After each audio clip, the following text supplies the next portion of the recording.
শত শত মাটির তৈরি মটকায় সারিবদ্ধভাবে রাখা হচ্ছে শুটকি।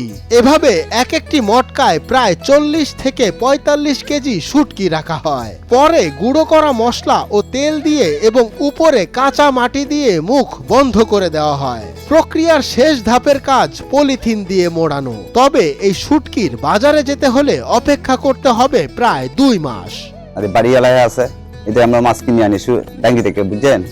মাছ কিনে আনি এই মাছ আবার শুকাই মাছটা পুয়ে এইদিকে পানি পালাই পরিষ্কার ধুইয়া পরে এই মাছ এটা টালাই করে পরে এটা পানিটা শুকাই পরে মটকা ভরি, এই মটকা দই, মটকার মধ্যে তেল দেই, এই পুরি মাছের তেল দেয়, এই মটকা দেওয়া সবকিছু আমরা ওকে করি। সাধারণ ফ্যানের দিন শেষ, আকিস ফ্যানে বাংলাদেশ। নেত্রকোনার আমজাদ মিয়া এই শুটকি বিক্রি করে মাসে আয় করছেন লাখ টাকারও বেশি। একটা সময় ধার করা টাকায় শুরু করেছিলেন শুটকি তৈরির কাজ। এখন তার অধীনে কাজ করছেন অনেকেই। শুটকি তৈরির কারিগররা জানান সারাদিনে তারা একসাথে 16 থেকে 17টি মটকা তৈরি করতে পারেন। এগুলো বাজারজাত করতে সময় লেগে যায় কমপক্ষে 2 থেকে 3 মাস। তবে এসব শুটকি বিক্রি করতে সারা বছরও চলে যায় অনেক সময়। কোনো রকম প্রশিক্ষণ ছাড়াই এখানে তৈরি হচ্ছে চ্যাপা শুটকি। প্রশিক্ষণ দিতে পারলে আরো সুন্দর পরিবেশ তৈরি করা সম্ভব বলেও জানান কারিগররা। তারা আরো বলছেন 6 মাসে 7 থেকে 10 লাখ টাকা আয় করছেন তারা। মটকা বলতে কত সময় লাগে?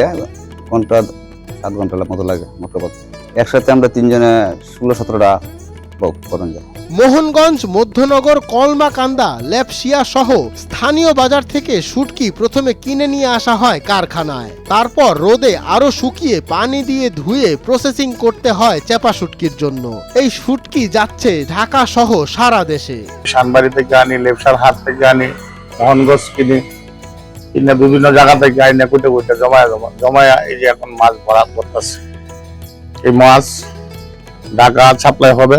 শুটকি নিয়ে বাজারে নানা কথা। কেউ শুটকির গন্ধ সহ্য করতে পারেন না, কারো কাছে সমস্যা শুটকির কাটা, ক্ষতিকর রাসায়নিক মেশানো থাকার ভয় করেন কেউ। তবে পুষ্টিগুণের কারণে আবার শুটকি প্রিয় মানুষের সংখ্যাও নেহায়েত কম নয়। মঞ্জুর এ মাওলা, নয়া দিগন্ত।